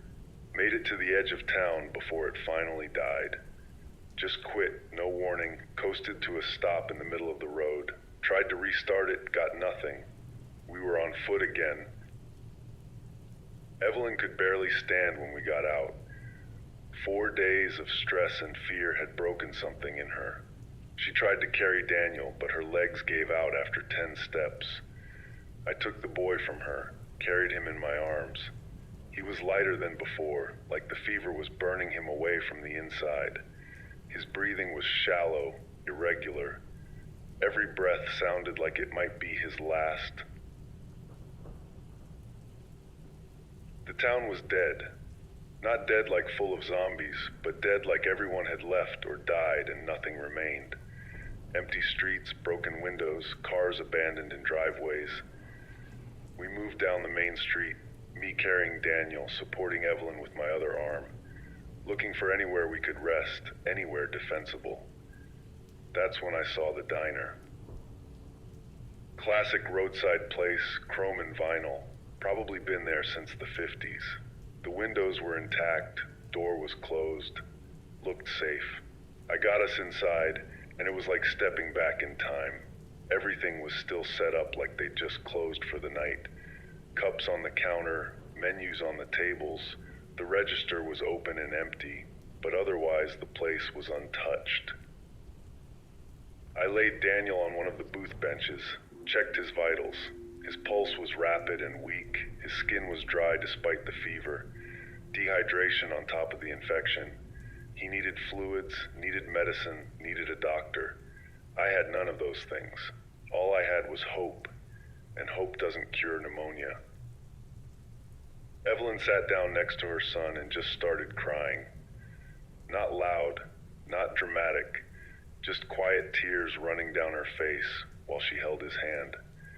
She kept saying she was sorry, over and over. Sorry she couldn't protect him. Sorry she'd let him get sick. Sorry she'd called for help and brought me into this. I told her to stop, told her she'd kept him alive for 2 years in a dead world, that she'd done everything a mother could do. But I don't think she heard me. I searched the diner for anything useful. Found bottled water in the back, expired but sealed. Found some canned soup, crackers, a first aid kit with bandages and aspirin. The aspirin might help with the fever, might buy us time. I got water into Daniel, just a little at a time, trying not to make him choke.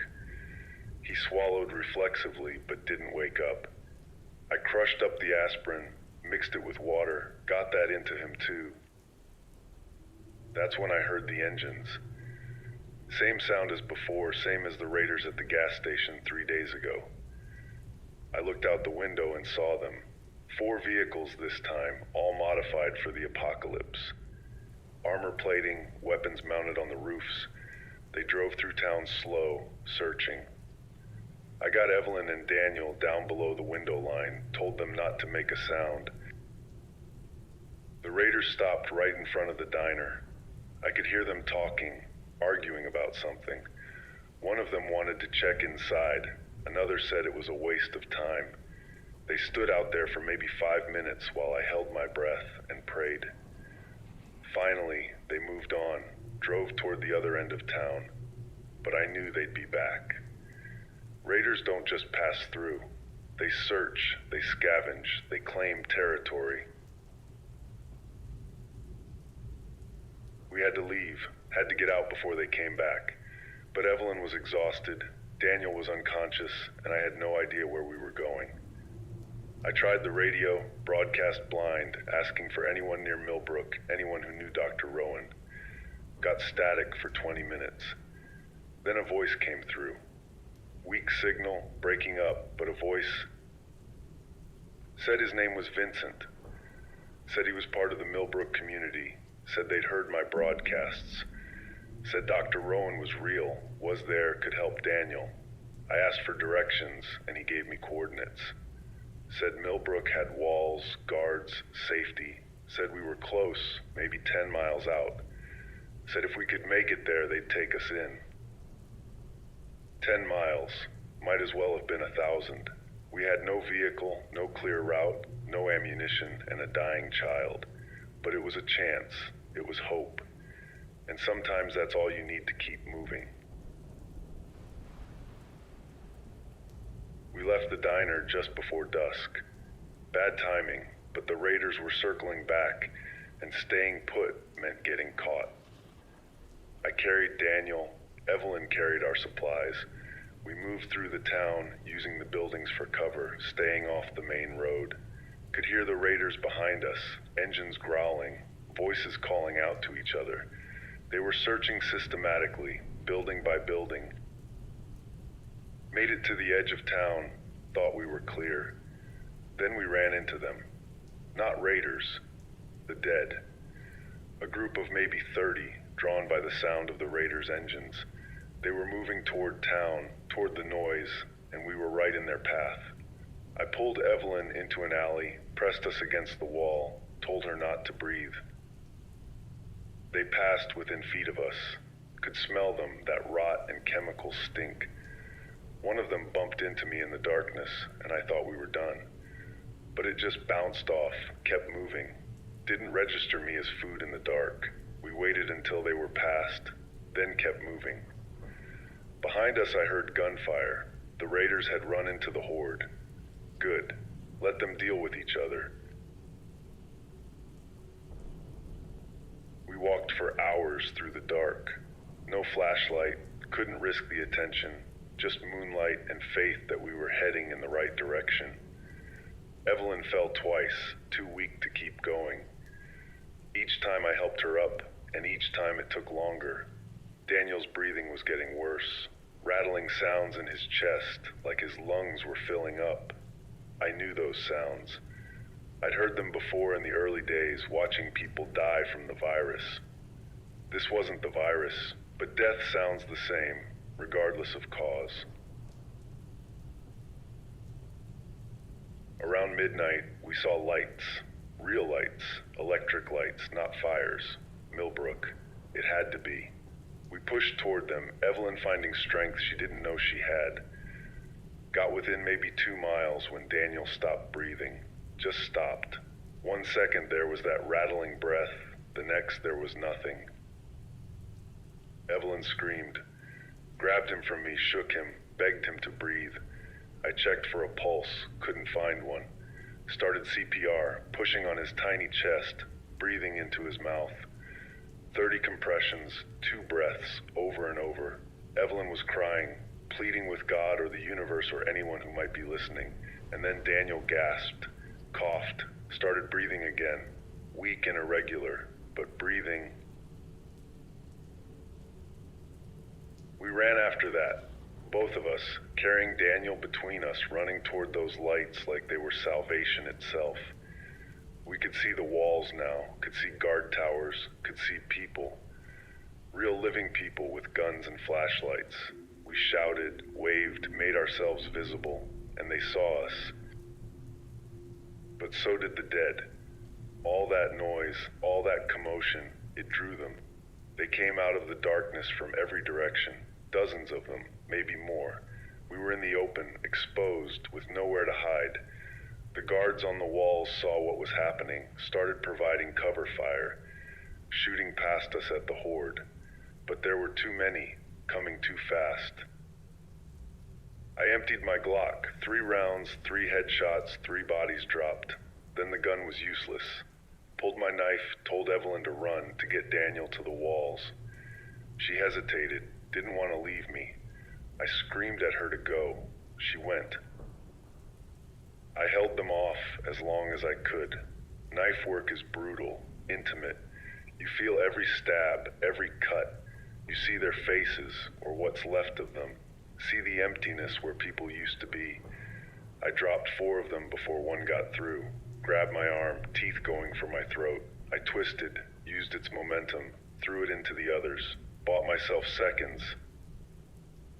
More gunfire from the walls.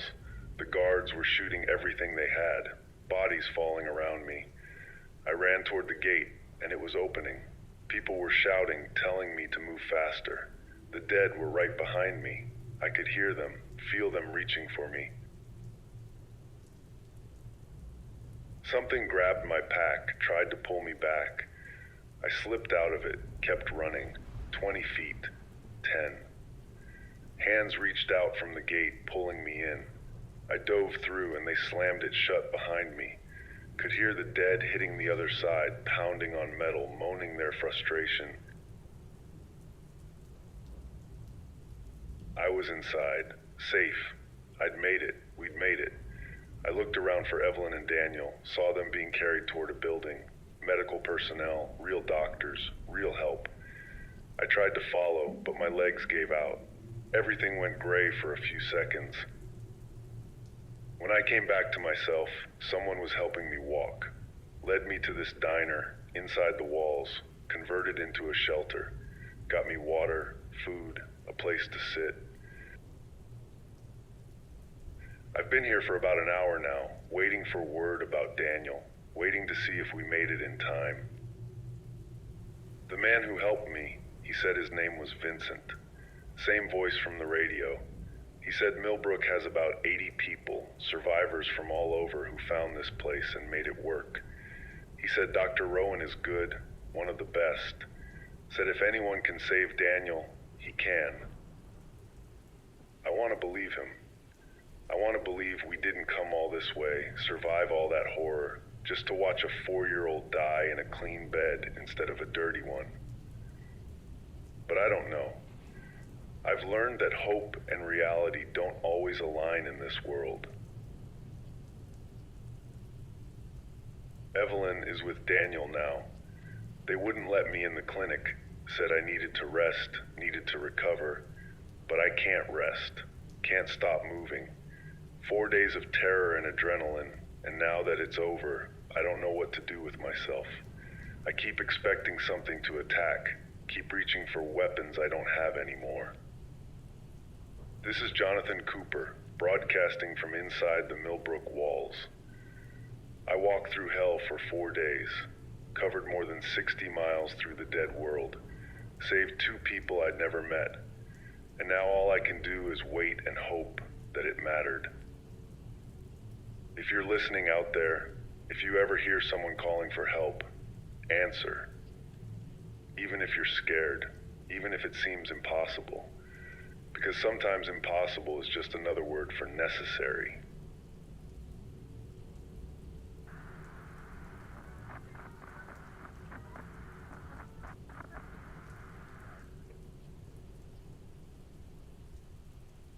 I'm broadcasting from Millbrook's radio station, and for the first time in 5 days, I can breathe. Day 5. Morning sun is coming through the window, and I can hear people outside going about their routines. Normal sounds, human sounds, voices calling to each other, tools working, life happening. Let me tell you about the last 18 hours, about what it cost to get here, and why I'm still talking into this microphone. I spent that whole night in the diner waiting for news. Vincent stayed with me for a while, tried to make conversation, but I couldn't focus. Kept staring at the door, waiting for someone to come through with word about Daniel. Every time I heard footsteps, my heart would jump. Every time they passed by, it would sink again. Around 3 in the morning, Evelyn came in. Her face told me everything before she said a word. She was crying, but they weren't sad tears, relief tears. The kind that come when you've been holding your breath for so long you forgot what oxygen felt like. Daniel was stable. The fever had broken. Dr. Rowan had gotten IV fluids into him, antibiotics, real medicine from real stockpiles. He was sleeping now, breathing easy. He was going to live. She collapsed into the booth across from me and just put her head down on the table. Didn't say anything for maybe 10 minutes. Just breathed and cried and let the weight of 4 days fall off her shoulders. I didn't say anything either. What do you say when the impossible happens? When the universe decides to let you win just this once? You just sit there and feel grateful that sometimes, just sometimes, trying is enough. When she finally looked up, she asked me what we did to deserve this. Deserve to survive when so many others didn't. I told her the truth. We didn't deserve it. Nobody deserves anything anymore. The world doesn't work on deserving.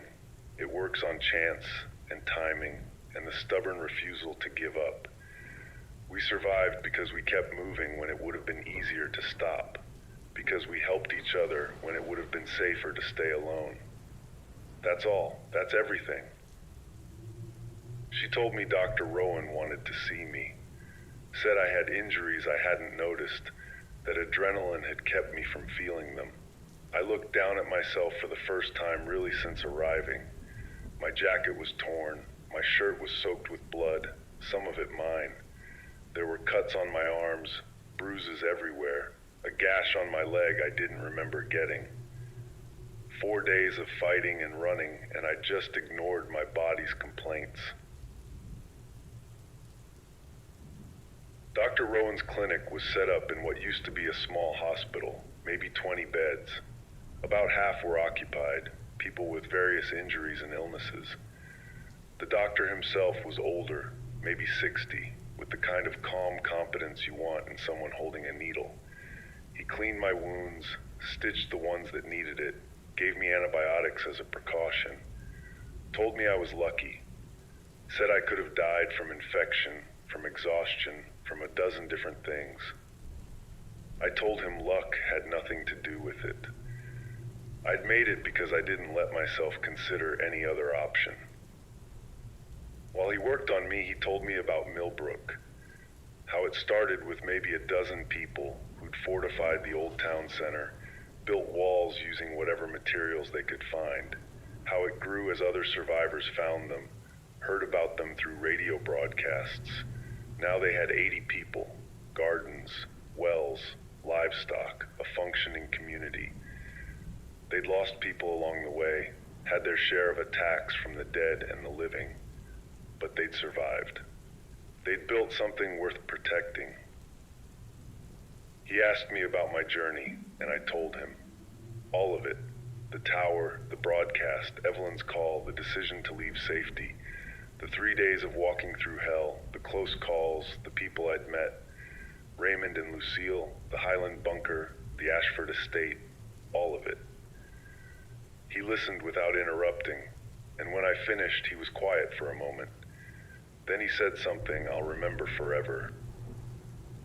He said most people who survive the apocalypse do it by becoming smaller. They shrink their world, their concerns, their compassion. They focus only on their own survival because anything else is too dangerous, too risky. But he said every now and then, someone does the opposite.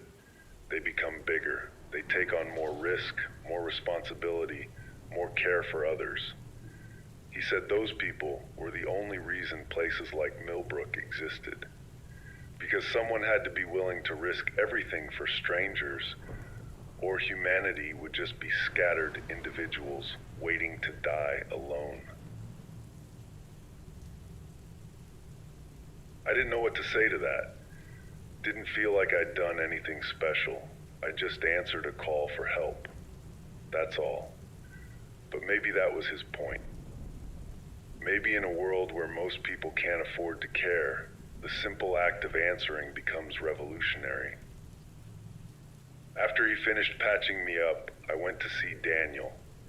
He was in a small room with Evelyn sitting beside his bed. The kid was sleeping, color back in his face, breathing steady and deep. Evelyn was holding his hand, and when I came in, she looked up at me with this expression I can't quite describe. Gratitude, maybe, or something deeper than that. The look someone gives another person who saved their child's life. She told me she didn't know how to thank me. I told her she already had, just by making it here, just by surviving. She said when Daniel woke up, she was going to tell him about me, about the man who walked through the dead world to save him, about how there were still people out there willing to help. I told her to tell him something else too. Tell him that his mom never gave up on him, that she fought for him every single second, that she was the one who really saved him. We sat there for a while, watching Daniel sleep, peaceful and safe for the first time in who knows how long.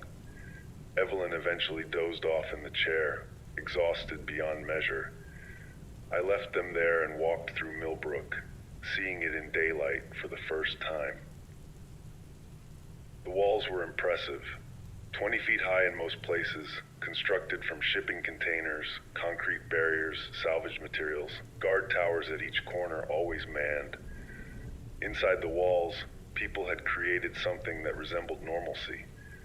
Gardens growing vegetables, a well for water, solar panels providing electricity, kids playing in a courtyard. Kids. I hadn't seen children playing in 2 years. Vincent found me while I was walking, gave me a tour, showed me how everything worked, the food distribution, the work assignments, the decision-making process. They had rules here, structure, but it was democratic. Everyone had a voice. Everyone contributed. It wasn't perfect, he said, but it was working. That was enough.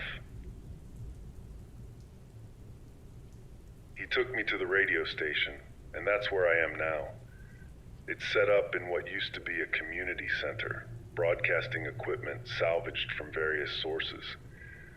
Vincent said they broadcast regularly, sharing information, offering help to anyone who can hear. He said they'd heard my broadcasts over the last few months, the ones I'd made from the tower. Said they'd wondered who I was, where I was. Now they knew. I asked if I could broadcast one more time. He said of course. Said the frequency was mine for as long as I wanted it. So here I am, talking into a microphone again, but this time from a place of safety. This time with something worth saying. I've been thinking about what this all means.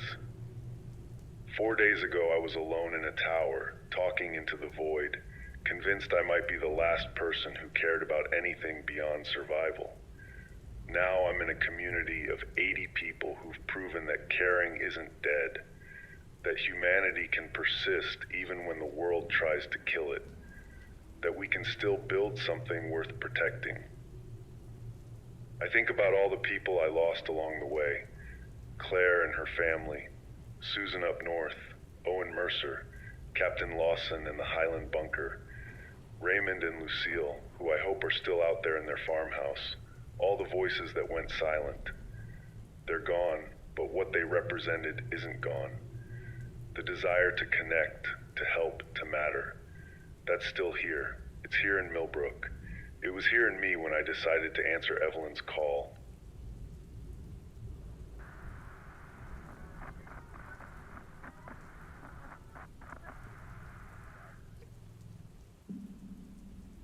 The dead are still out there. thousands of them, maybe millions. The world is still broken, still dangerous, raiders still hunt, communities still fall. Nothing about that has changed. But I've learned something these last 4 days. I've learned that the world doesn't change because the situation improves. The world changes because people decide to change it, one choice at a time. One act of courage or kindness or stubborn hope at a time. I walked 67 miles through hell to save 2 people. Lost my home, my supplies, nearly lost my life a dozen times, and I'd do it again. I'd do it 100 times. Because that's what it means to be human in a world that's forgotten humanity. You answer when someone calls, you help when someone needs it, you try even when trying seems impossible. Evelyn came by a few minutes ago. Daniel woke up. He's weak, but he's talking, asking for food, asking where he is. Being a 4-year-old kid who doesn't fully understand what happened, only that his mom is there and he's safe. She wanted me to meet him, but I told her not yet. Let him rest, let him recover. There'll be time for introductions later. Right now he just needs to be a kid again. Vincent asked me what my plans are, if I'm staying in Millbrook or moving on. I don't know yet. Part of me wants to stay, to be part of what they're building here. But part of me thinks about that tower, about the broadcasts I made, about all the people out there who might be listening, who might need someone to answer. Maybe I'll stay for a while, help out, contribute, be part of a community. Then maybe I'll go back out there, back to broadcasting, back to being a voice in the static. Because I know now that voices matter, that someone out there is listening, that the simple act of speaking into the darkness can save lives.